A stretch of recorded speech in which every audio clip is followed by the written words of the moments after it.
Hola, soy la Basmati, de nuevo con vosotros. Hoy traigo a, ¿cómo se llama? Masacho y la Brancasi.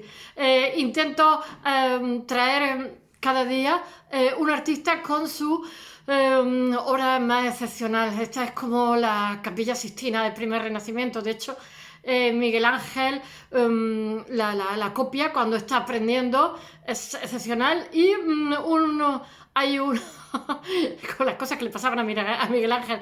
Hay un artista que no sé cómo se llama, Pietro Turrigimio, algo así, o Turrigimo. Entonces Miguel Ángel cuando está allí copiando las series, hay varias series, o sea, está la vida de San Pedro, ahora lo contaré. La Brancacci, pues le dice a este artista que es muy malo dibujando y le pegó un puñetazo que le chafó la nariz de por vida. Se le quedó la cara deforme. Porque si Miguel Ángel era colérico, ni os cuento el carácter que tenía. De tal forma es que también la ocurrencia. He de decir una cosa.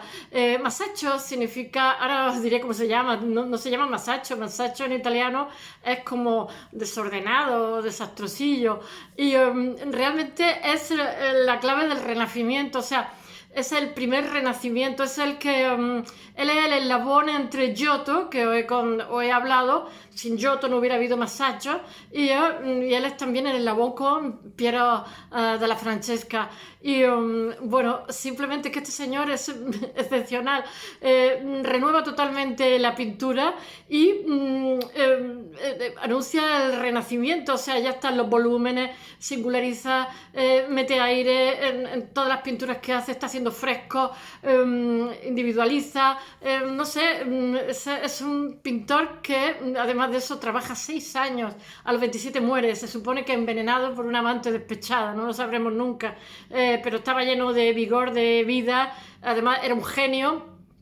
Y bueno, de forma repentina se va a Roma a ver unas cosas y muere de forma repentina. No llega con 27 años, no llega a los 30 años. O sea, con 21 años aprueba el examen ese que se había, ¿cómo se llama? El sindicato de San Lucas, que es como si dijéramos te dan como la licencia y tú ya puedes pertenecer a ese sindicato y tal. Y con 27 años ya estaba muerto. O sea, trabajó 6 años y renovó la pintura totalmente. La arranca del gótico internacional, la arranca bueno, de esos fondos que había. O sea, mete perspectiva, de todo. He de deciros una cosa. Un siglo antes que le hiciera la Brancacci, estaba Giotto con la Scrovegni, pero es que hay un problema, y es que también Italia sufre. Os voy a hablar hoy, os voy a hacer un contexto histórico sobre Italia para que podáis interpretar un poco las cosas que os cuento. Sufre una peste y, bueno, peor que la bomba de Hiroshima y Nagasaki. De cada 10 personas, 8 mueren. Y entonces hay como un abismo, hay como una cima ahí, y porque se detiene todo, es una ruina horrorosa, se inhibe ¿cómo se dice? La natalidad, muere muchísima gente, etcétera, etcétera. Bueno, lo contaré todo ahora. Este pintor, Masaccio, es la clave del Renacimiento, es la llave que abre el Renacimiento pictórico. Es un reformador total. Ya os digo que no llega ni a los 30 años, muere con 27. Él es contemporáneo de Tomasi. Bueno, él se llama realmente Tomasi di Ser Giovanni di Mone. Llamado Masaccio, como se me dicen a mí, la desordenada, Rosa, tal, la desordenada. Bueno, es el desaliñado en italiano. Él pertenece a una generación totalmente excepcional de Lorenzo, ¿cómo se llama? Ya empezamos con las fugas de memoria de pez. Lorenzo Gilberti. ¿Ya sabéis quién es Gilberti? Si habéis estado ¿cómo se llama? En Italia. Ay, me dan los calores cuando no me acuerdo las cosas. Tengo que memorizar muchísimo, pero me encanta mucho la sé. Gilberti, no sé si había estado en Florencia, en la iglesia Santa María de Fiori. Entonces él hace, me parece que en el baptisterio, están las puertas del paraíso, que son de bronce, son ¡wow! Excepcionales. Y además se saca a sí mismo, él aparece ahí también.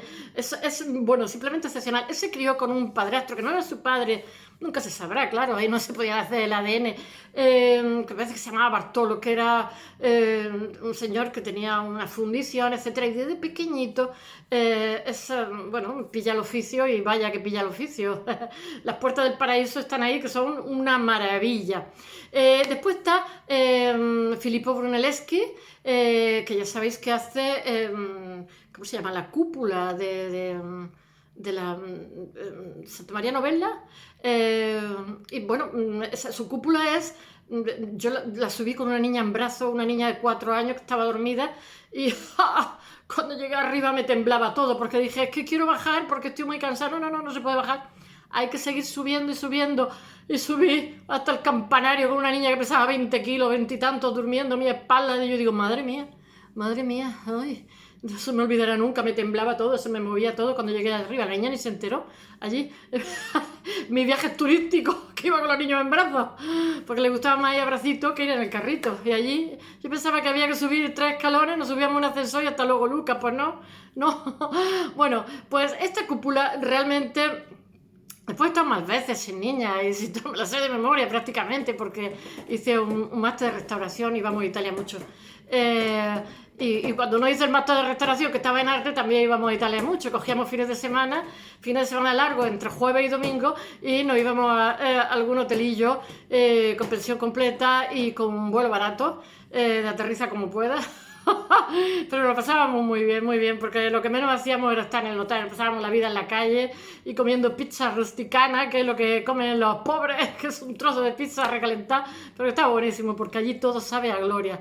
Y después pintábamos en el suelo con cera, etcétera. Me pasaba muy bien en esos fines de semana. Yo era una ama de casa con 2 adolescentes y marido, y me escapaba 4 o 5 días. ¡Wow! Me sabía a gloria, aunque comiera un trozo de pizza tiesa, sobre todo porque teníamos acceso a muchísimos sitios donde a lo mejor un turista normal no tiene acceso, y muchas veces nos explicaban las cosas los que lo habían restaurado, y bueno, es una maravilla, eran todos especialistas y lo veíamos de otra manera. Bueno, ¿por dónde iba yo? Brunelleschi, bueno, las cúpulas realmente son 2 cúpulas, una cúpula encima de otra cúpula, ¿vale? Son de ladrillo, todo eso lo he visto de cerca y bien, y tocándolo, son de ladrillo, y realmente se basa, tiene una idea genial, porque el primero que lo hace una cúpula muy limpia y muy grande, y bueno, que él saca la idea de los paleocristianos.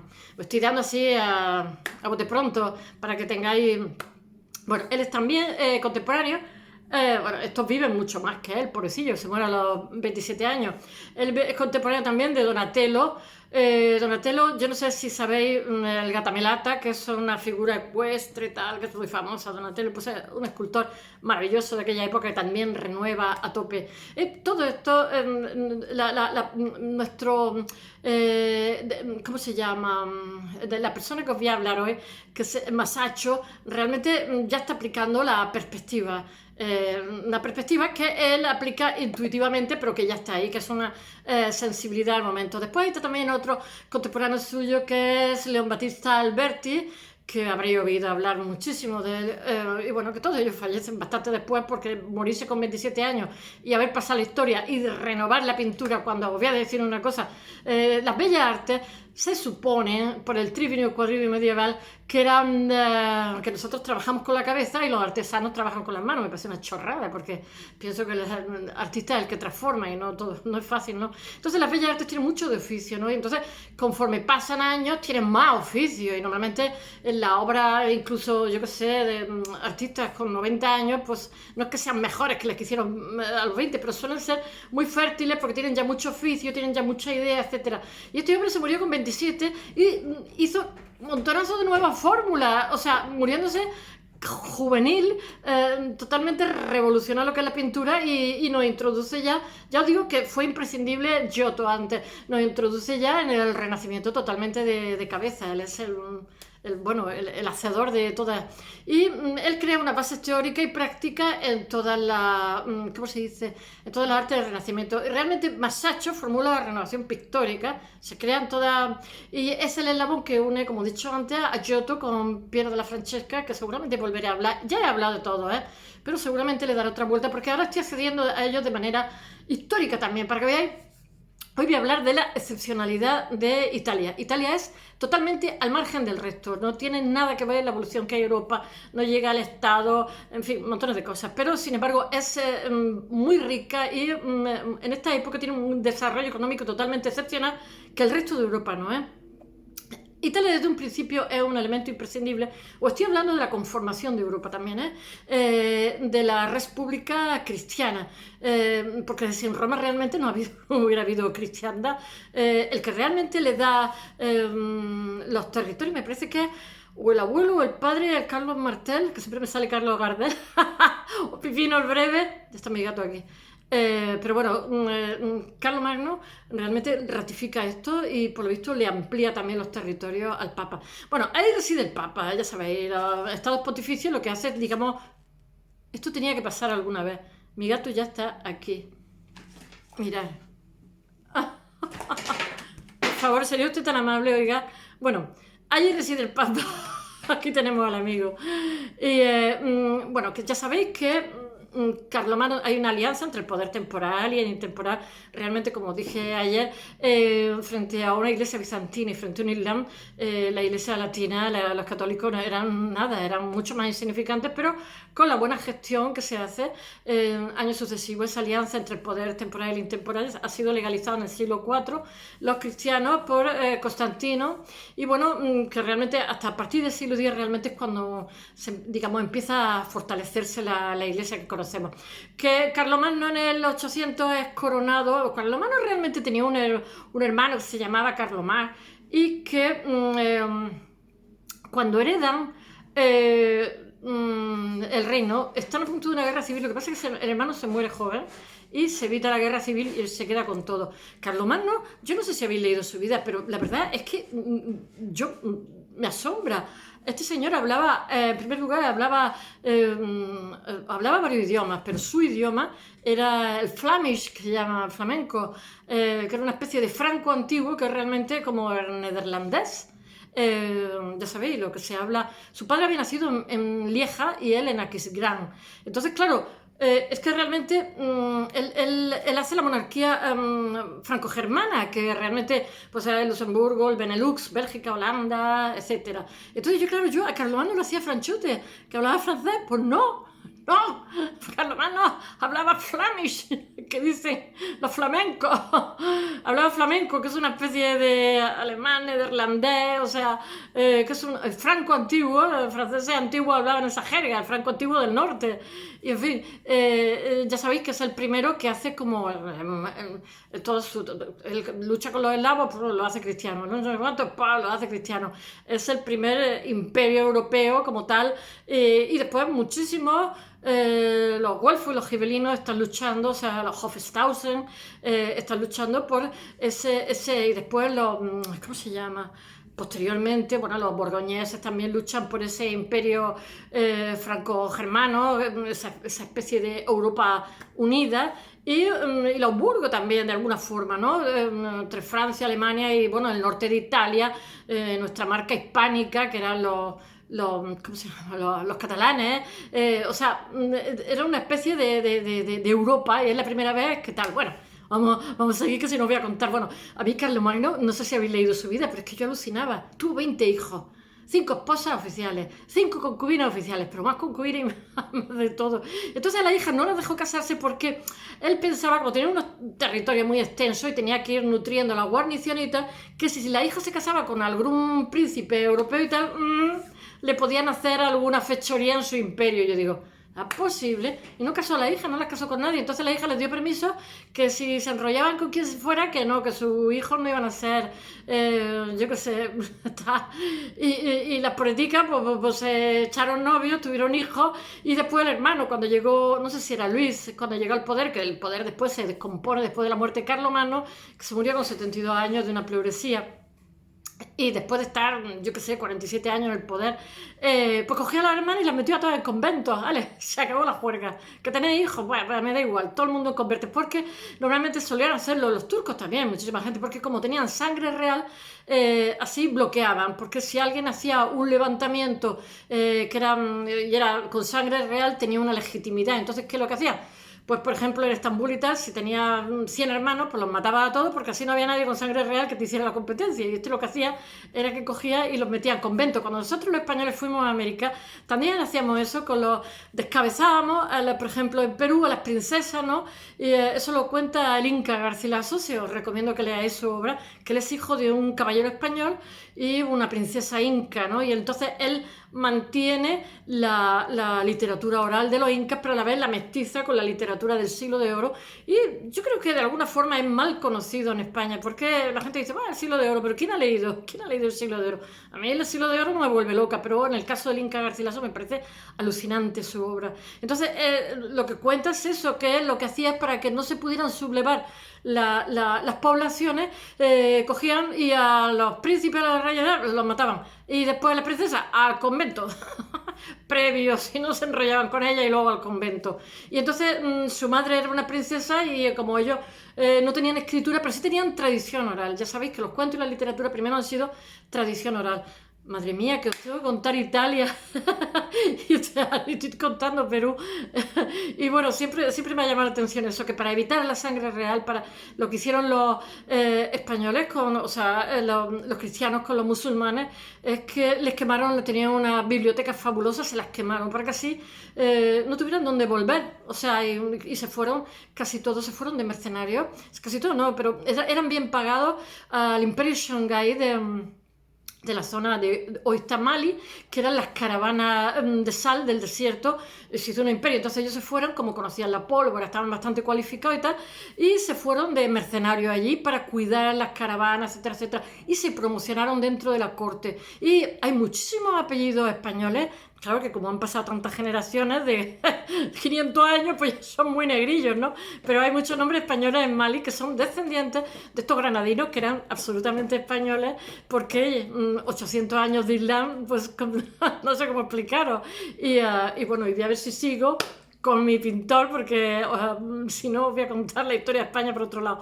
Venga, íbamos por Carlomagno, aquí vamos haciendo digresiones y digresiones, que el Papa lo corona en el año 800 y luego, bueno, que son los emperadores ese emperador del ¿cómo se llama?, del Imperio Romano Germánico. Siempre me ha hecho mucha gracia la Lotaringia, la no sé qué, y yo qué sé, el conglomerado de territorios que supone lo que es federado, pero estaba continuamente, os voy a decir una cosa, la vida que llevaba no era una vida fácil, se pasaba la vida intimidando a los que se habían rebelado, porque también se descompone su imperio porque estaba basado en la fidelidad de los señores. Entonces los señores en un momento dado dejaron de ser fieles y él fue a intimidarlos unos por uno, pero claro, conforme se iba haciendo viejo, pues los señores ya estaban que no eran tan fieles, porque ya lo veían flojear, o sea, había que estar ahí con la espada. En fin, el hombre fue muy interesante todo lo que hizo, cambió la moneda, reformó, yo qué sé, potenció la cultura, sí, pero ahí se ve ya, porque los señores, estamos en pleno feudalismo, lo que querían ellos es los reyes de su casa, y a este le empiezan a hacer putadas cuando lo ven más viejecito. Bueno, ya sabéis que está la autoridad imperial, son, ¿cómo se llama?, Estados Federados de la Germania, la Lotaringia, donde están los futuros Países Bajos, como he dicho, yo qué sé, la Lorena, Luxemburgo, Borgoña, yo qué sé, el norte de Italia, el norte de España, Bohemia, bueno, y Carintia, y después que Otón I, el rey germano, ya llegamos aquí en el 962, se proclama él también pues emperador, faltaría más, y que sus sucesores, los Hofstaufen, que son los gibelinos, había oído muchas veces en Florencia las luchas que había entre los güelfos y gibelinos, ¿no? Pues los gibelinos eran los partidarios de los Hofstaufen, porque ahora os contaré en las ciudades italianas, Venecia, Florencia, Milán, Génova, eran poderosísimas, no os podéis imaginar lo poderosísimas que eran. Cuando estaba todo el mundo en el medievo mirando el tendido hechos polvo, estos estaban conquistando el Mediterráneo y haciendo negocios con Bizancio, bueno, con el norte de África. ¿Para qué? Entonces, claro, ¿qué pasa? Que cuando hay un desarrollo económico hay más excedente económico, y entonces eso potencia las artes. Además de que el Papa cobraba un impuesto a todo hijo de vecino, y eso también pues hace que sea un potenciador del arte, un sponsor, un patrocinador. Sponsor es inglés, hay que decir patrocinador patrocinador en castellano. Y yo creo que ya todo el mundo dice sponsor. Bueno, y entonces intenta conseguir la corona germana y por ello está en permanente lucha con los Wolfos y Gibelinos, 1190-1268, y se concibe como una especie de monarquía universal, porque nosotros en Europa éramos como el canon universal, Occidente, o sea, nosotros y nadie más, aquí no había más que hablar. Bueno, por eso la evolución de Italia, que es de lo que os voy a contar ahora, antes de hablaros del pintor, antes de Masaccio y la Brancacci, os, os va a encantar la Brancacci, por favor, si vais a Padua, no dejéis de verla, que por fuera no es ninguna cosa al otro mundo, pero es que pa' qué. Y después cuando hacían los ingleses el Grand Tour, estoy hablando del siglo XVII, siglo XVIII y tal, iban allí, porque eso le llaman la Sistina del primer Renacimiento. Bueno, por eso la evolución de Italia en esta época, que es una evolución excepcional, totalmente fuera de contexto con respecto al resto de países, hace que se desarrolle muchísimo y que se dé muchísimo la arte. Lo que pasa es que esos impuestos que van, eso lo dice Pierre Vilar, esto de los impuestos, de ahora en adelante voy a decir los autores, porque Pierre Vilar dice que claro, cuando llegó Lutero, que había surgido el Estado, pues como es corto y no sé cómo se dice un refrán, blanco y en copa o algo así, algo así del vino, a los diferentes monarcas europeos que querían hacer una monarquía más consolidada, pues le vino estupendamente porque dijeron, bueno, ellos, aunque fueran católicos, no, nosotros tampoco pagamos impuestos porque la monarquía necesita fortalecerse, etcétera, etcétera, que estaban saliendo en el Renacimiento del Estado, del modo de producción medieval al de economía de libre mercado, y entonces el monarca potenciaba la burguesía, etcétera, etcétera, los intercambios comerciales y tal, y lo último que necesitaba, o sea, estaba trayendo a los señores feudales, lo estaba haciendo cortesanos, y lo último que necesitaba era pagar unas cantidades ingentes de dinero, porque entonces no podía tener un Estado fuerte, porque para tener un Estado fuerte necesitaba un ejército, necesitaba recaudar, necesitaba funcionarios, etcétera, etcétera. Pero si no, os voy a contar eso y no. Bueno, y esto, ¿cómo se llama? Italia tiene una especificidad propia en esta época. Os estoy hablando, ya sabéis que en el Renacimiento hay 200, 300, 400 y 500. Estoy hablando del primer Renacimiento. Las ciudades romanas se hacen como pequeñas. Ay, Dios mío, me voy a quedar sin voz. Subsisten porque se descomponen. Como he dicho antes, el Imperio Romano, en primer lugar, precisamente primero el Imperio Romano, o sea, hay una descomposición con los bárbaros del norte, los suevos, ¿cómo se llaman? Visigodos, ostrogodos, toda la vida por haber, los germanos que vienen y las invasiones germanas, que realmente ellos empiezan, porque ya sabéis, al principio, Roma pasa monarquía, república e imperio, ¿no? Y entonces al principio, los romanos, el civitas romano lo que hacía es que cuando había una empresa, o sea, había una conquista, por ejemplo, pues era como un inversor, ¿no? Entonces el inversor tenía que dar a su hijo mayor para que fuera a la guerra. Y después, bueno, hay veces que moría. Muriera o no muriera, te daban como si dijéramos parte, iba a la guerra con su caballo, con sus armas, con sus criados, etcétera, etcétera, ¿no? Los patricios. Pero era una señal como de que iban a la guerra y tal. Y entonces, después, muriera o no muriera, te daban como unos beneficios de esa inversión que había hecho. Pero claro, con el tiempo se fueron relajando, se pasa, ya está, monarquía, república, imperio, etcétera. Los patricios no les apetece que su hijo muera a cambio de una rentabilidad económica y tal, porque a lo mejor tienen ya esa rentabilidad económica, son ricos y tal. Y entonces, ¿qué es lo que hacen? Pues contratan a fulano de tal, que es su inversión. Entonces, poco a poco, pues tienen más mercenarios del norte de Europa. Y al final tienen el ejército. Dos gatos tengo aquí. Al final tienen el ejército lleno de mercenarios que al final se acaban haciendo, que eso también pasó en España con el reino de Sevilla, que no me acuerdo cómo se llamaba, unos bestias que había en el reino de Sevilla. El rey era sofisticadísimo y claro, pero como estaban hostigando tanto a los cristianos, porque llamó a, no me acuerdo cómo se llama, bueno, gente del Sáhara que no eran norteafricanos, que eran los nabateos que he dicho, los bereber, que son bárbaros. Bereber viene de bárbaros, la etimología, ¿no? No, pero esto no, estos eran bestiajos, muy chalados y muy fanáticos. Entonces los llaman para que los defiendan de los cristianos. Entonces, claro, aquellos los defienden, pero a la vez se quedan como... porque nuestros musulmanes estaban muy refinados, el rey de Sevilla hacía poemas, etcétera, etcétera. Bueno, y se descuida, pues se quedan con todo. ¿Qué es lo que pasó? No me acuerdo cómo se llamaba. No me acuerdo. que matan también a los judíos, en fin, unos bestiazos que los metieron aquí en la península de guardaespaldas y al final se acabaron quedando con la hacienda. Dios mío, las digresiones. Bueno, que eso, que Italia tiene una entidad propia y a partir del siglo V el país, como he dicho antes, objeto de migraciones, incursiones, conquistas, reconquistas, es el acabose. Ahora lo contaré. Sicilia por los musulmanes, después los normandos, después el Papa se lo da a l'Anjou, el hermano del rey de Francia, pero a su vez hay un levantamiento y entonces se lo da a la corona de Aragón. Una risa. Italia es una risa. Bueno, ahí hay reconquista. Bueno, están los ostrogodos, los bizantinos, los lombardos, todos los cuales establecen de alguna forma enclaves de ocupación, porque claro, económicamente son lugares que están bastante, ¿cómo se dice? Hay bastante flujo de cajas, cash flow, hay bastante actividad, hay una explosión, cuando en toda Europa están hechos polvo, una explosión demográfica, etc. Entonces son lugares prósperos. Entonces, ¿qué es lo que ocurre? Ocurre ahora mismo, en el siglo XXI, lo mismo, que los lugares más desarrollados, Europa atrae a África, a otros países más modestos, porque que en realidad los descapitalizamos de su mano de obra, que es imprescindible para su desarrollo. Pero claro, a la gente lo que no le apetece es vivir siempre bajo los umbrales de la miseria, entonces le resulta muy atractiva. Entonces la riqueza, desde el creciente fértil, la riqueza polariza a la gente de alrededor.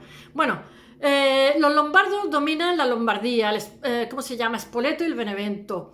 Después, Bizancio domina Venecia. Venecia siempre va a ser muy bizantina, además se le nota desde la pintura, utiliza muchísimo el rojo. Yo qué sé, Venecia para mí yo creo que es la ciudad más bonita. Florencia también, el resto también, pero es que Venecia es especial, es que es muy oriental. Y después además ellos tuvieron muchísimo tráfico con Oriente. Y es que se le nota el trazado de las calles, los edificios que hacen, el tipo de luces, el tipo de suelo, el suelo bizantino, que lo tienen muy pocas iglesias. En Roma no tiene el Trastevere, lo he visto yo, pero muy poco, es un suelo así como redondo bizantino, la influencia oriental. En fin, bueno, no voy a contar lo que me gusta. Bizancio domina Venecia. Al final, Venecia acaba dominando Bizancio, he de decirlo, porque se hace una república tan poderosa y tiene tanto tráfico con ellos que al final son ellos los que mandan. Bueno, Bizancio domina Venecia, Ravenna, Apulia, Calabria y Sicilia. Sicilia, que dicen ellos, que la recomiendo porque es una preciosidad. Y los mejores artistas y los mejores escritores. Eso que dice el norte, que nosotros mantenemos al sur, menos Lobos, Caperucita, que el Gato Pardo y todo eso, a ver quién lo hizo, ¿sabes? Todos los mejores artistas siempre han estado en el sur, digan lo que quieran.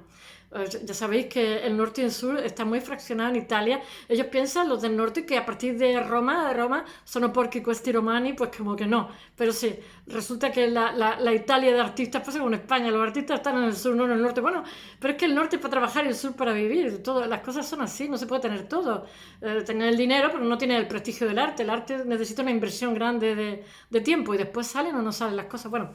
En el 756, ya no sé por dónde voy, el Imperio Carolingio tiene parte de Italia, sobre todo el norte de Italia, de Ancona, de Agnani y Ancona, sí, eso sí que es cierto. Y después los árabes conquistan en el 902, que es la capital, es muy importante, os lo he dicho muchas veces, Sicilia era la Magna Grecia, es que por allí ha pasado todo el mundo, era la capital del Mediterráneo, porque tiene un lugar estratégico excepcional, totalmente excepcional. Bueno, después los normandos terminan conquistando Sicilia, y los normandos terminan con el, ¿cómo se dice?, con el dominio bizantino del sur de Italia en 1043. Yo sabéis, estoy situando espacio-temporalmente a la persona en la que voy a hablar. Voy a darme prisa porque se me está echando el tiempo encima. Y bueno, y después tiene la dominación árabe de Sicilia en 1060-1091. Roger II unifica en 1130 bajo el reino de Sicilia, Apulia, Calabria, la propia Sicilia, conquista después Amalfi y Nápoles y Gaeta. Italia durante siglos es como una especie de, aparte de ciudades independientes que se desarrollan mucho y tal, todas las potencias tienen algo que ver, la española, el Reino de Aragón, o sea, se reparten el Reino de Castilla, América, y el Reino de Aragón, el Mediterráneo, o sea, pero todas las potencias han tenido algo que ver con Italia. Por eso después Italia, cuando se unifica muy tarde también, como Alemania, pues lo que se hablaba en el norte y lo que se hablaba en el sur, había una koiné, un lenguaje común, pero estaban muy rico, que de alguna forma pasa en España también somos un poco tesela, porque el norte y el sur no tenemos nada que ver, y es fabuloso, es fantástico que seamos tan diferentes. A mí me parece de una riqueza cultural excepcional. Bueno, pues en Italia pasa 3/4 lo mismo, porque sencillamente unos han sido invadidos por uno, otros han sido invadidos por otro, y hasta físicamente somos diferentes y mejor. ¿Para qué tenemos que ser homogéneos? Pues ya hay mucha gente homogénea. Qué tontería. Yo me siento muy orgullosa de ser muy diferente, de que sean, bueno, pues en Italia pasa lo mismo, es una tesela. En el 843 desaparece el reino carolingio, y entonces realmente lo que pasa es que se descompone, y todas estas ciudades se descomponen en comunas, comunidades, ciudades-estados, etcétera, etcétera. Y porque ellos tenían el norte de Italia, y entonces lo que pasa es que se refuerza el autogobierno de esas numerosísimas ciudades que florecen en los siglos XI y XII, florecen, pero que no veas. Cuando el resto de ciudades en Europa, que Europa estaba muy fragmentada en estos momentos, en absoluto florece. Y porque florece por los importantes cambios sociales y económicos que se dan, porque hay ¿cómo se dice?, un grandísimo desarrollo demográfico, y la población de Italia se duplica entre los siglos X y XIV, y entonces en el que puede llegar a tener 10 millones de habitantes. Tener en cuenta que estamos hablando de una época donde no hay apenas médicos, donde no hay apenas medicina, y bueno, hay una revolución agraria, ¿cómo se llama?, un aumento de las tierras cultivables, encauzamiento de ríos, de ramblas, construcciones, ¿cómo se dice?, de diques, canales. Hay una revolución también comercial. Ya sabéis que hay un protocapitalismo, porque por ejemplo la República de Venecia, cuando vemos ¿cómo se dice?, las crónicas de Marco Polo, está utilizando letras de cambio, que eso es una innovación. Y ¿cómo se llama? Hay también una contabilidad de doble partida. O sea, hay como inversiones. O sea, yo invierto en tu aventura, pero si vuelves me tienes que rentabilizar esa inversión. Y hay también un plazo de tiempo. Entonces hay muchísimas exportaciones, porque las repúblicas son muy activas económicamente, tráfico de cereal, tráfico de vino, aceite, especias, etc. Después, por otro lado, las cruzadas también le resultan beneficiosas a la República Veneciana, a estas ciudadcitas, porque la liberan de peligro, porque como son ejércitos de 30.000 caballeros con su ejército, no sé qué, porque que están luchando contra el Islam, pues bueno, todos los moscones que están por ahí pirateando se los quitan de encima. Entonces el tráfico marítimo se puede dar con muchísima más fluidez, y los intercambios son mayores sin que te atraque. Entonces, claro, las ciudades costeras se benefician. Hay una revolución, ¿cómo se dice?, financiera, como he dicho, en la creación de bancas y casas de crédito. Se prohíbe, por ejemplo, Carlomagno prohibió la usura, y me parece que en Florencia, no lo sé, hay algunas ciudades-estados que prohíben la usura. Se considera usura, así está en el derecho romano, a partir de un 22% de intereses. O sea, ahora mismo habría usureros en nuestros bancos. Lo que pasa es que te lo disfrazan para que no parezca que tiene un 22, y no te dice un no sé cuánto por cien en el plazo de tal, pero suma y hace y dices tú, hay más del 22%. Bueno, la misma pugna por la hegemonía de Oriente cristiano está ya en los siglos XI y XII, con el pontificado y el imperio entre el poder espiritual, o sea, entre el poder temporal y el intemporal. Y hay un pique en esta época del Papa con no sé qué emperador, que no me acuerdo cómo se llama, que termina por decidir el futuro territorial de la península italiana. Bueno, está el Concordato de Worms, que no me acuerdo en qué fecha es.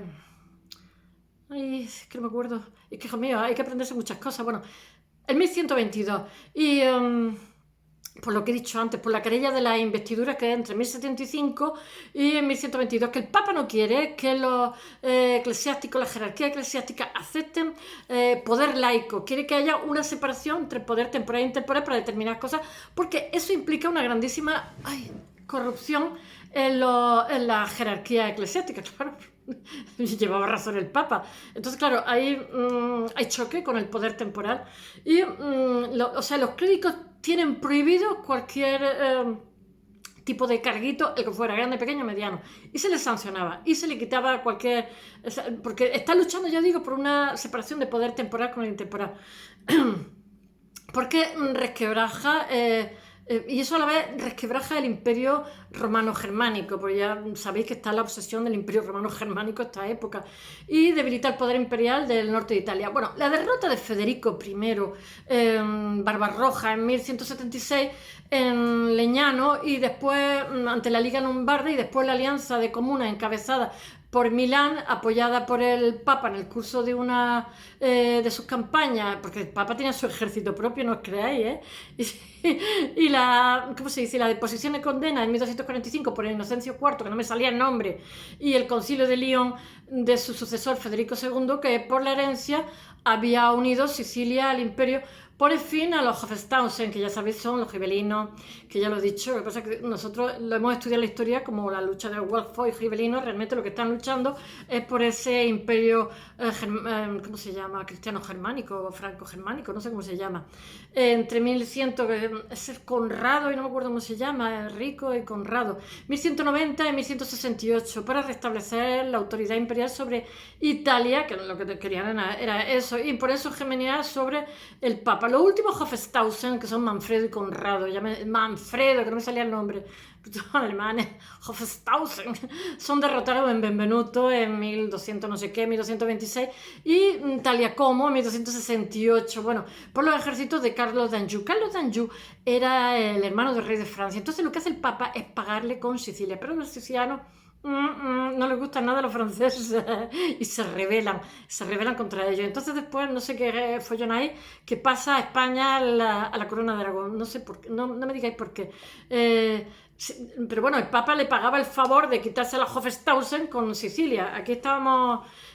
La pobre Italia siempre ha tenido su historia.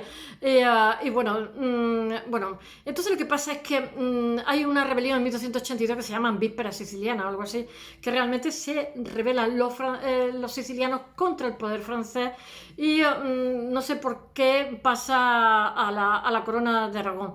Pero los franceses conservan el reino de Nápoles y entregan Sicilia a la corona de Aragón. Se la quitan de encima.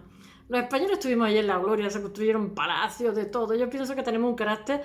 Mi tierra es la canción, bueno, en flamenco lo más importante es la taranta, que es como un potro, ¿no? Un potro que es bravo, ¿no? Pues fijaos, taranta, tarantela, madre mía, la etimología, digo yo. Bueno, después está lo de la marcha de los papas de Aviñón, las consecuencias políticas que eso trae, que liquida definitivamente la posibilidad de una monarquía papal en una Italia unificada. Bueno, Italia no evoluciona como Francia, España, Inglaterra con el tema, porque mirad, en el Renacimiento lo que hay es la formación de los estados, que nuestros reyes católicos en eso fueron muy modernos. Ya sabéis que casaron a sus hijos con toda la monarquía y establecieron como una red de poder tremenda, que después hubo un imperio a raíz de eso, ¿no? Porque se crea el concepto de estado, que la gente lo confunde con el concepto de nación que es del siglo XIX y no tiene nada que ver con el concepto de estado. El concepto de estado es importantísimo. ¿Y por qué digo yo eso? Bueno, pues que en Italia, pues como se fragmentan los imperios, el romano, el de Carlomagno, el de los Hohenstaufen, no sé qué, pues no, hay ese concepto de unidad como pasa en Alemania también, exactamente. No hay un estado unitario como en Inglaterra, Francia, España, etc. Bueno, en Italia hay una especie de policentrismo. Hay muchísimas ciudades que son muy importantes, como he dicho, Pisa, Génova, Milán, Florencia, Roma, y entonces se configura en torno, tienen un mismo idioma, como si fuera una especie de Unión Europea, pero es Unión Italiana. Ellos se mueven, los mismos artistas, de un sitio a otro, se mueven con soltura y trabajan para un señor o para otro, pero cada uno independiente, con sus leyes independientes, con sus reformas de leyes independientes, etcétera, etcétera. Bueno, y todo eso cristaliza entre los siglos XII y XIII, que es de la época, que os voy a hablar, a ver si llego alguna vez, y las ciudades-estados están en el centro y norte del país. Están los estados pontificios en el centro, el reino de Nápoles y Sicilia al sur, como he dicho. Es un hecho diferencial con respecto a la trayectoria que tiene esta cristalización de pequeños estados, de que son comunidades en los siglos X y XI, de numerosas ciudades-estados, pequeñas repúblicas urbanas, que son como la ciudad y su entorno rural inmediato, comunas, municipalidades autónomas y soberanas. De hecho, bueno, hay repúblicas que son marítimas. Mi ciudad lo conquistó Génova y el símbolo de mi ciudad es una cruz roja, que hicieron un extrapero. La ciudad era, ¿cómo se dice?, muy rentable a nivel económico, pero claro, Mi ciudad, de eso no se habla, ¿no? Falseábamos la seda, teníamos mucha seda y había no sé cuántos funduc. Esto lo cuenta Joan Vicent Vives, el catalán, que hizo una tesis doctoral sobre eso y después tenía a su discípulo Jordi Nadal, que lo hicieron doctor honoris causa de mi Universidad de Almería.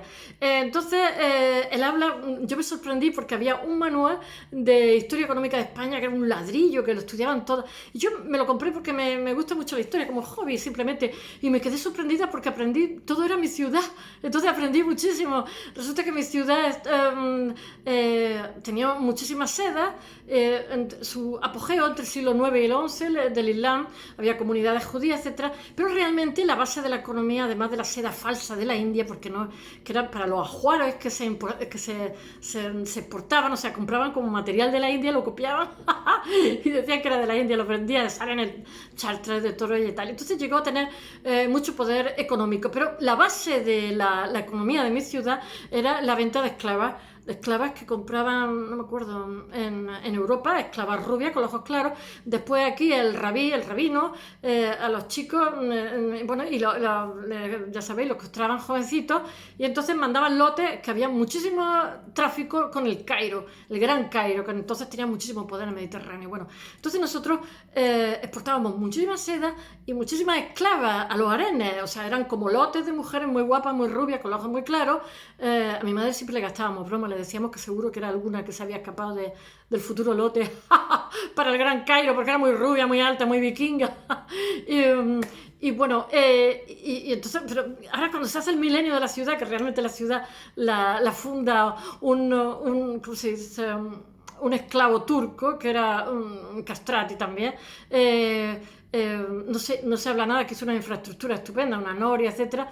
No se habla nada de lo que fue la zona sombría, ¿no? De que la ciudad estuvo basada su economía en la venta de esclavas para los harenes y en la venta de falsas sedades. Entonces, claro, ¿qué pasó? Como el Papa en el siglo XII, 1100 y no sé qué, activa el hostigamiento hacia los musulmanes.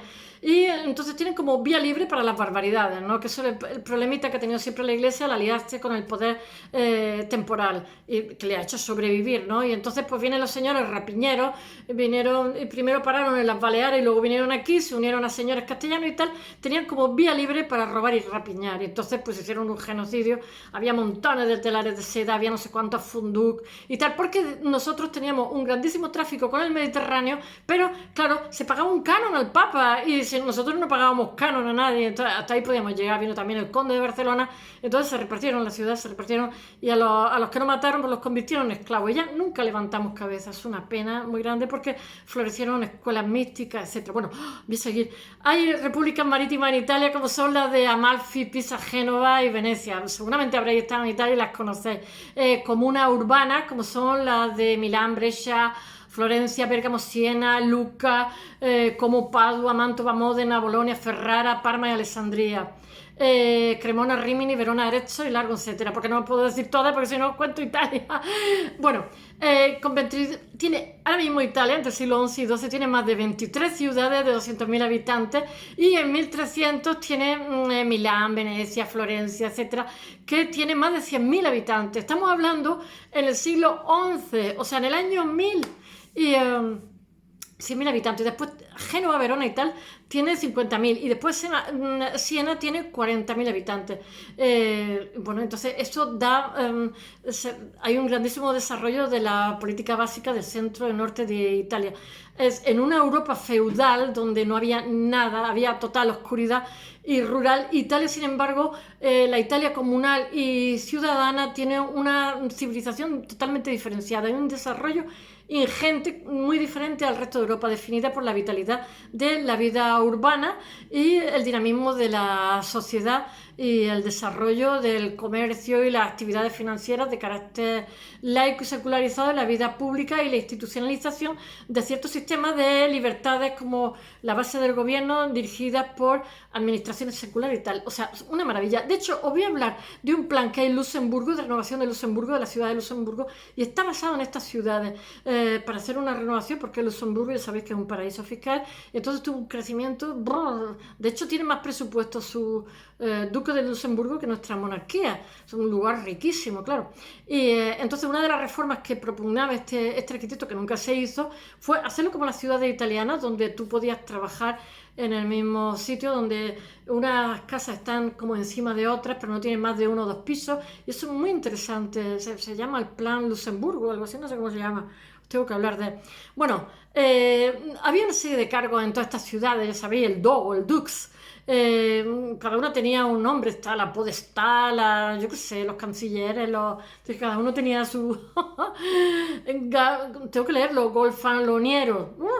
Prior, el Dux, el Dogo, bueno, ya sabéis, y que eran nombrados por comisiones y consejos de representación popular. Es que tiene un desarrollo muy, muy interesante. Ellos son un caso aparte, incluso en arte, porque al tener tanta escultura y tanta arquitectura clásica, ellos tuvieron un desarrollo más rápido, el Renacimiento, 100 años antes del humanismo también.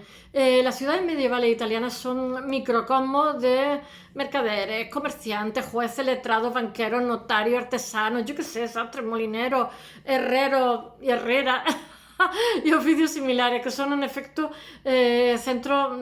Entonces, todo eso es lo que genera muchísimo desarrollo y que sean centros administrativos, todas esas ciudades comerciales, financieras. Bueno, los genoveses atracaron mi ciudad, los árabes de aquí tenían, los musulmanes de aquí tenían dinero en mi ciudad y querían negociar para no ser masacrados. Y los genoveses dijeron, no, nosotros hemos venido aquí a hacer dinero, así que no queremos, nos vamos a quedar con su dinero, con su ciudad, y después los vamos a hacer esclavos. Y lo que hicieron, ¿no? Ahora fue económicamente desastroso y después la ciudad fue otra vez de nuevo tomada por los musulmanes. Pero digo yo, qué bárbaro y qué bruto. Bueno, hay financieros, eclesiásticos, judiciales y protoindustriales de indudable importancia. Y todo eso se refleja, ¿sabéis? Que todo este desarrollo en la arquitectura civil, porque tienen yo que sé, infinidad de palacios municipales, yo que sé, si habéis visto Italia, yo que sé, en Siena, ¿cómo se llama? Perugia, Florencia, yo que sé, todo el siglo XIII, o el Palacio de los Dogos de Venecia, porque es que eso es la bomba, la traca. Bueno, Italia está a la cabeza del primer renacimiento económico occidental, en el siglo XIII, 1200, que yo os voy a hablar del primer renacimiento, que es un poquitín más adelante, pero todo esto es fruto de ya os he dicho, de estos patrocinadores sponsores, que son de estas ciudades donde hay comunas que mantienen una preponderancia económica, pero después hay un bajón porque hay una peste entre 1347 y 1348 en la que muere 8 de cada 10 personas, que es peor que una bomba atómica de Hiroshima y Nagasaki, como he dicho, que muere menos gente ahí con la bomba atómica. Y esto afecta muchísimo a Amalfi primero, después a Pisa, a Génova. De hecho, Tiziano muere de una peste.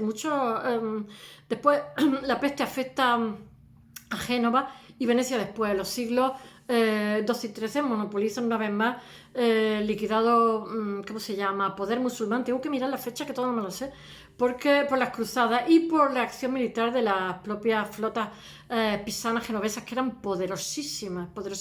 Ahora, entre ellos no se pueden ni ver, incluso en la actualidad. O sea, no puedes sentar un genovés con un pisano, imposible, o un genovés con un florentino en una conferencia. Vamos, yo eso si no lo veo no lo creo, lo he visto en Italia, digo yo, pero bueno, estamos todavía, no sé, aunque también a los andaluces en el norte tampoco no pueden ver mucho, pero bueno, ¿qué le vamos a hacer? Y bueno, hay muchísimo comercio marítimo en el Mediterráneo y Génova le asesta el golpe definitivo a Pisa en la batalla, como he dicho, de Meloria en 1284 y controla la primera Mediterráneo occidental, después Córcega, Cerdeña, como he dicho, incluida, y establece importantes bases comerciales navales con Constantinopla, el Mar Negro. Bueno, los genoveses son poderosísimos. De hecho, la bandera de mi ciudad es la Cruz de Génova. Y bueno, Venecia domina en el siglo XI el Adriático y las costas de, ¿cómo se llama?, Istria, Dalmacia, y tras su participación en la cuarta, ¿cómo se llama?, la cuarta cruzada en 1202-1204, deriva un ataque, hacen un saco, porque aquí dicen un ataque, no, hacen un saco de Estambul, de Constantinopla, saco de Roma. Nosotros hicimos el saco de Roma con el emperador de Bizancio, y su victoria sobre Génova. Al final ellos acaban siendo los poderosos con los bizantinos y tienen una victoria sobre Génova en Chiongia, en 1379 y ocupa importantes islas como por ejemplo Corfú, Creta, etcétera. Bueno, eso yo pienso que lo sabemos, ¿no? Y despliega, Venecia tiene un poder en el Mediterráneo oriental, madre mía, y un poder y además muchísimos intercambios comerciales y las principales rutas que hay de los puertos Después está Florencia, Florencia tiene un poder, la Tuscany de los ingleses, que se va extendiendo a lo largo del siglo XII y XV, ya sabéis, los Medici, se me caen aquí las cosas. Los Medici, sobre la Toscana, Arezzo, Prato. En Prato hay una colección privada de arte que para qué, de un americano italiano riquísimo. Pistoia, Volterra y finalmente Pisa. ¿Por qué decimos Florencia? Pero realmente Florencia se va haciendo grande, como pasa con Venecia, y va acaparando todos los alrededores. Y tiene un comercio de lana y tejido y enseguida por la fuerza de su sector con 72 casas. Ellos son muy banqueros los venecianos. Tienen 72 casas de banca y préstamos, entre los cuales están los Medici, ya sabéis. Y tienen el florín de oro, los Medici que llegan al poder en 1442 y destierran ya los Brancacci, los mandan al destierro, toda la competencia se la quitan encima. Ellos tienen la moneda en Florencia, la moneda más fuerte de Europa, para que os hagáis una idea hasta qué punto estas ciudades, estas repúblicas eran poderosísimas. Bueno, en Milán tiene la llave del Po, y realmente ya sabes que Milán está como al lado de la Alpes, tiene los pasos alpinos, está al lado de Austria, tiene Francia, tiene, yo qué sé, son fronteras con un montón de sitios. Es un lugar, y entonces ellos también son muy, muy mercaderos. Y también tempranamente, entre los siglos XI y XII, extienden su dominio para una gran parte de Lombardía, Pavía, Bérgamo, Como, etc. Y prosperan como centro comercial de la agricultura. Ya sabéis que fue español, Milán, el milanesado que decíamos nosotros, que estaba allí los Borromeo, ¿cómo se llama? El cardenal o no sé qué, el que llevaba aquello, que era un mecenas muy, muy interesante. Bueno, ellos son cabecera de la agricultura, la ganadería del Valle del Po. Y después, bueno, como nudo de relaciones, pues ya sabéis que está cerca de Francia, de Alemania, bueno, y que es un enclave protoindustrial de metalurgia, de armas, de tejidos, de artesanía. Después la libertad civil, la riqueza y desarrollo de las ciudades se disparan al despertar cultural, intelectual y artístico de Italia, y que es un paso decisivo en la historia de las primeras generaciones. Ya sabéis, Petrarca, Boccaccio, como lo dije el otro día, Coluccio Salutati, Leonardo Bruni, León Battista Alberti, Lorenzo Valla. Bueno, y bueno, el primer humanista italiano que realmente el humanismo es un concepto que se inventa en el siglo XIX. Ellos decían otra cosa, eso el humanismo se acuña relativamente tarde. Ellos decían los studia humanitatis, que se utilizaban, que eran estudios que se hacían para la retórica, la poética, la gramática, la historia y la filosofía moral, no incluidos los estudios teológicos o escolásticos de la Iglesia y cultural. Es como un estudio más laico.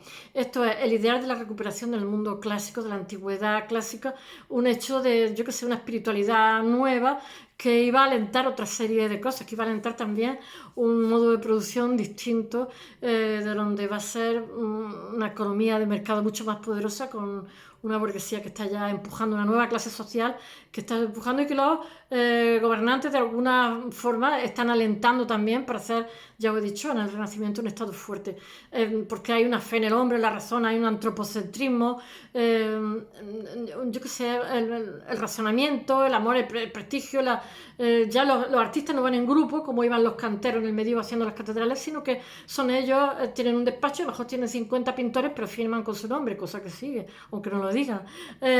Bueno, que se busca la armonía estética, bueno, que es un primer humanismo que realmente anuncia el Renacimiento y los ideales del humanismo cristiano, yo qué sé, de Erasmo de Rotterdam, de Tomás Moro y nuestro Luis Vives. Nuestro Luis Vives, que era hijo de converso y lo hostigaron tanto que se tuvo que ir al extranjero. Hostigar, de amenazar de muerte, digo yo. Y ahora todo se llama Luis Vives en Valencia, digo, pues por lo menos hostigarlo. Yo qué sé. Ahora voy a hablar, a ver si llego a ¿cómo se llama? Masaccio la Brancasi, que realmente es un pintor que, bueno, que anuncia realmente, ya he dicho que se llama Tommaso di San Giovanni di Mone, que es realmente el renovador de la pintura del Renacimiento, pero que no se hubiera entendido sin Giotto, y que él es el eslabón hacia Piero de la Francesca. Es totalmente excepcional, vive 27 años, trabaja 6 años, pero realmente la obra que dejan es tan excepcional que pasa la historia, aunque trabajó poquísimo tiempo, y os voy a hablar de la Brancacci, que es él es contemporáneo, como he dicho antes, de Ghiberti, Donatello y Filippo Brunelleschi. Después también de Leon Battista Alberti. Todos ellos crean unas bases teóricas, un corpus en el cual se va a sentar la idea del Renacimiento, la explosión del Renacimiento, como son la perspectiva, la luz, etcétera, etcétera, la perspectiva caballera, cónica, tal, donde hay profundidad, donde entra la arquitectura, donde cada individuo que es pintado, que es representado, tiene un golpe de luz y además se representa de forma autónoma con respecto al grupo. No tiene nada que ver con lo que se hace con anterioridad. Y este es el innovador, el primero realmente, el que crea una vía por donde transcurren todos. Masaccio formó una renovación histórica, en fin, como he dicho antes. Y bueno, Vasari lo cuenta porque es el primer cronista que hay, que realmente cuando cumple 21 años, en 1422, le quedan 6 años de producción y pasa la historia totalmente antes de morir. En 1428 hace un viaje a Roma y es donde, porque va a haber no sé qué cosa, no sé qué representación, y es donde tiene una muerte súbita que lo impresiona a todos, porque muere de pronto, no enferma ni nada, más que de pronto se muere. Y por eso se supone que es un envenenamiento, porque una persona de 27 años jamás moriría así con esa rapidez.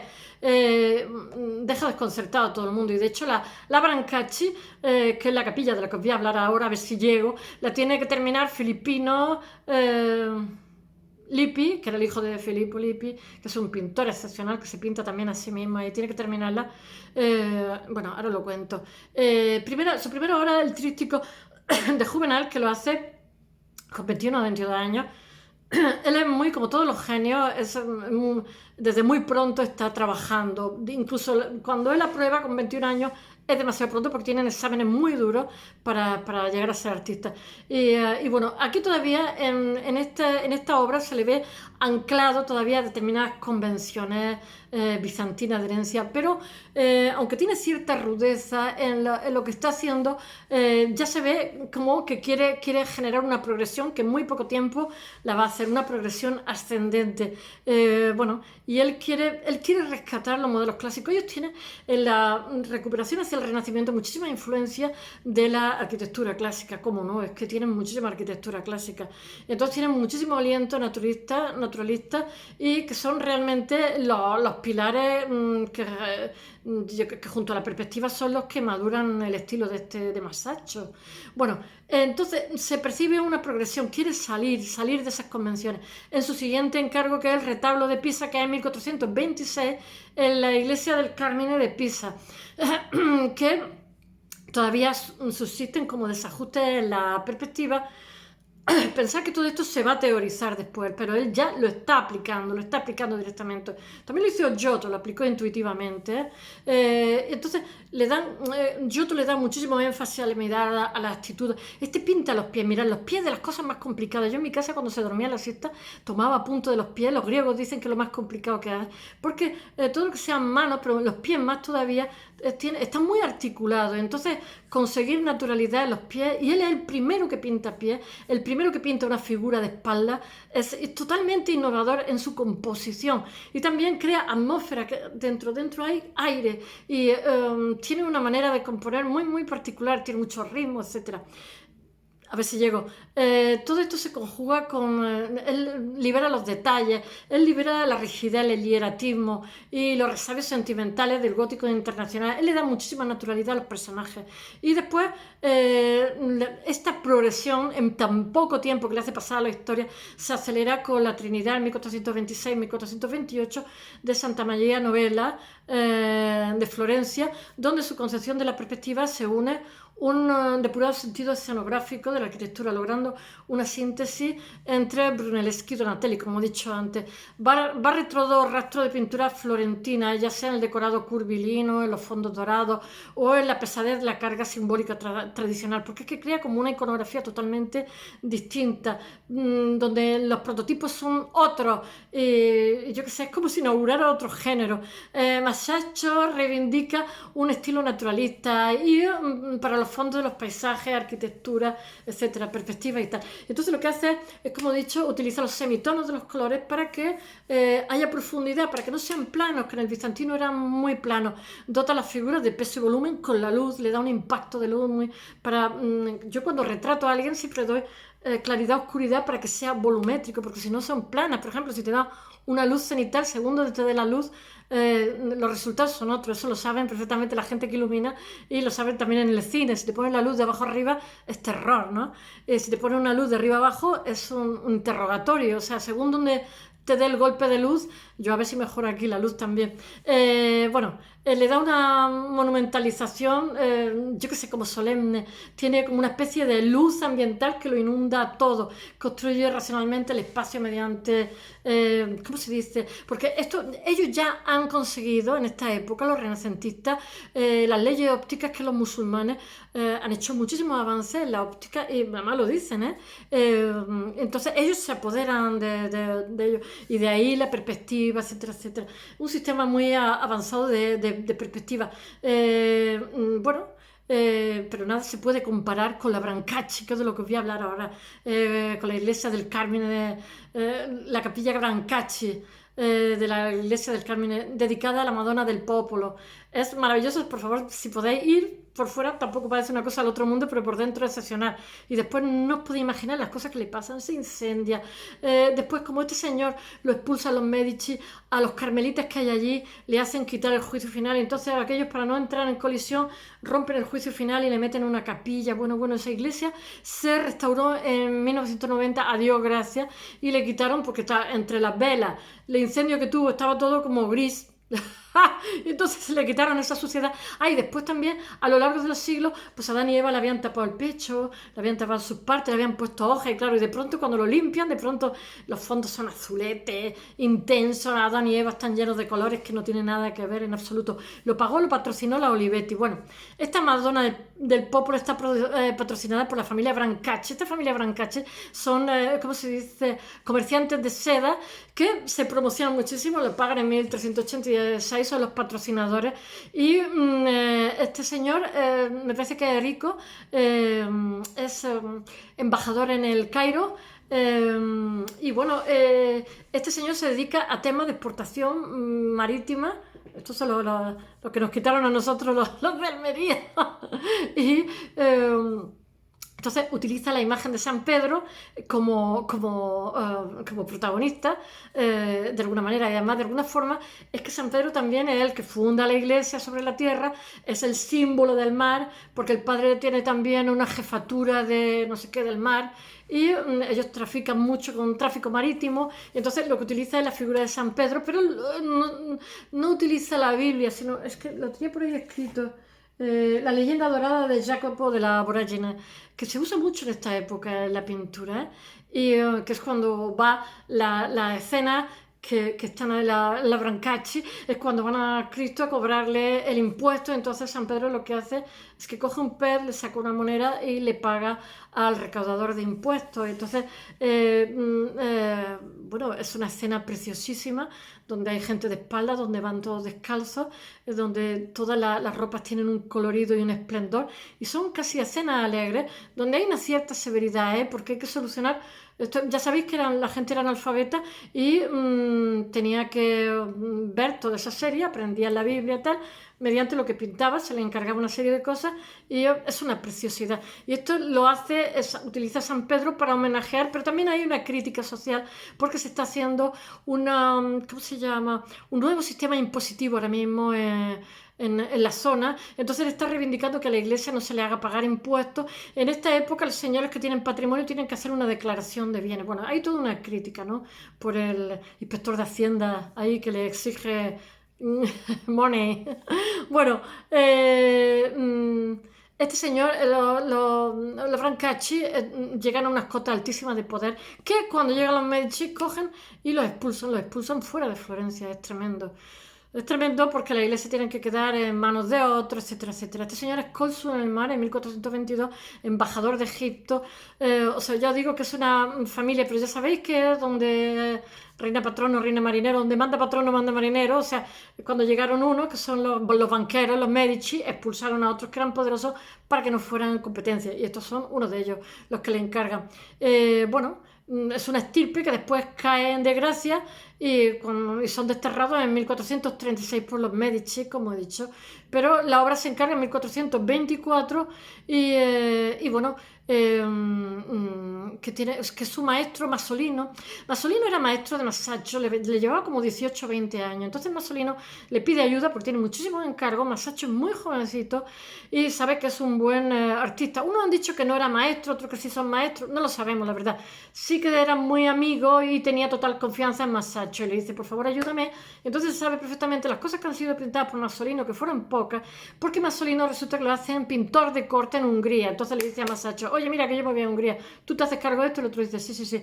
Y le dice al señor Brancacci que este señor le deja un pintor de total confianza y efectivamente le hace una maravilla, así, una maravilla. De hecho, no hubiera habido Capilla Sistina sin esta forma, esta manera de conformar la iglesia. Se marcha a Hungría Masolino en 1425 y le deja Masaccio para que siga. Pero lo que pasa es que Masaccio no acaba de terminarlo y tiene que terminarlo Filipino Breve porque se muere con 27 años, porque esto es una capilla entera de arriba abajo, de abajo arriba, donde está la expulsión de Abán.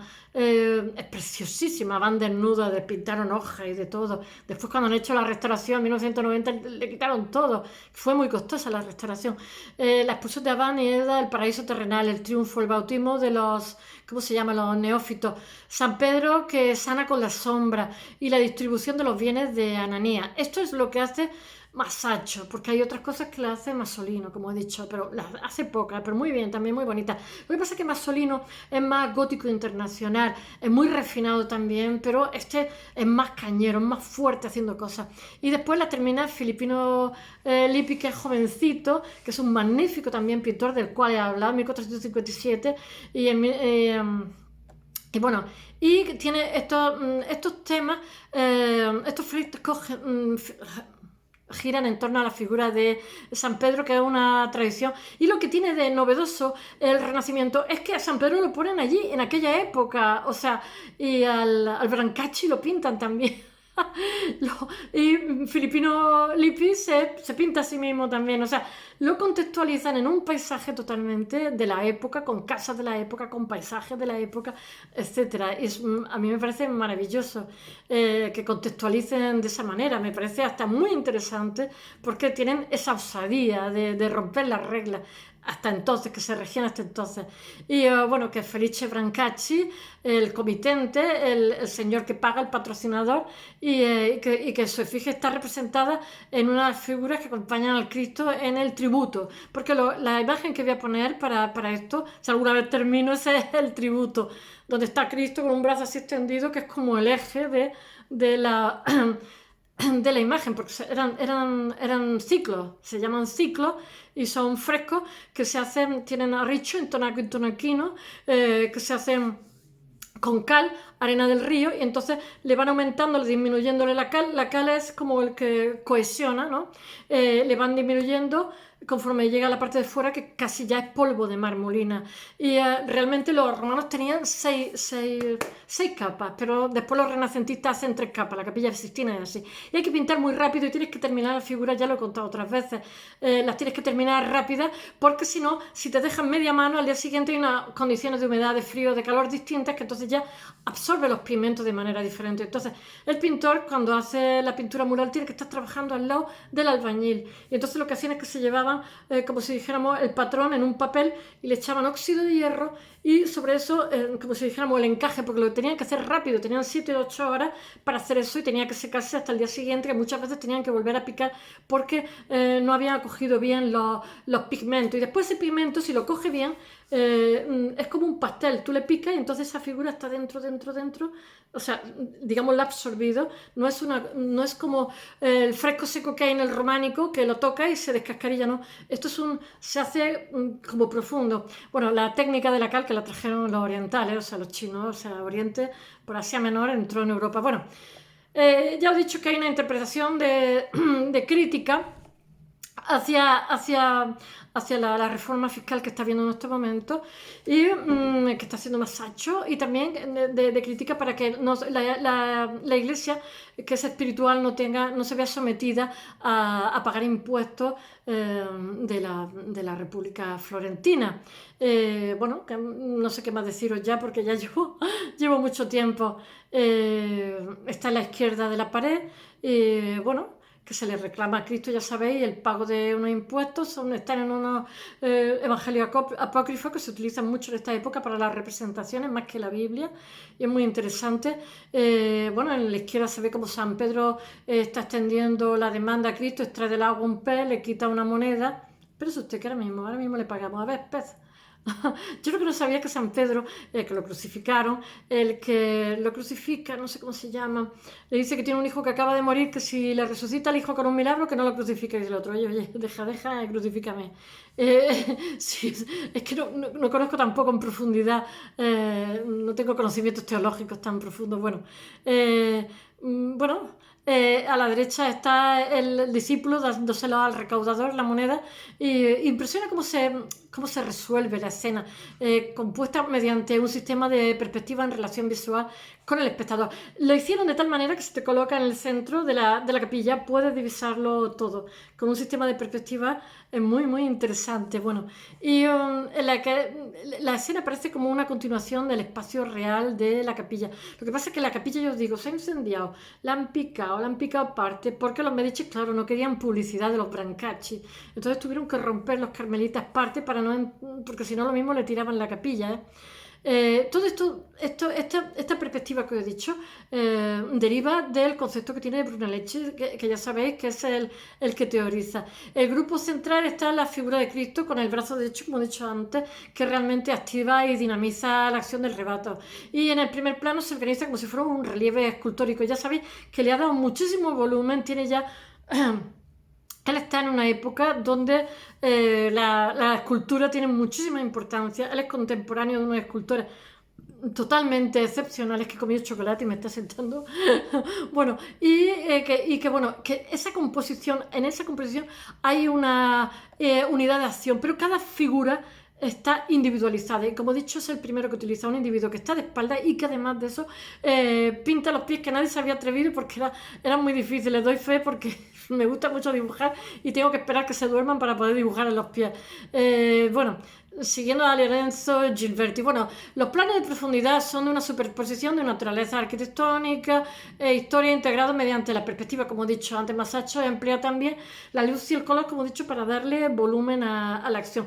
E individualiza a cada personaje y establece la profundidad, pues, al aumentar el cromatismo. Tiene unos colores muy vivos. Y entonces da semitonos para que haya, que eso se hace en fotografía también, que antes se trabajaba en los laboratorios, para que no sean planas las imágenes, para que haya volúmenes, de tal manera que la vista no trabaja como una fotografía, lo digo, la vista, digamos, la lejanía, los colores se van atenuando, se suavizan con el horizonte. Bueno, que Masaccio en el tributo realmente genera un discurso por donde va a transcurrir la pintura del Renacimiento. Espero que os haya gustado esta mañana.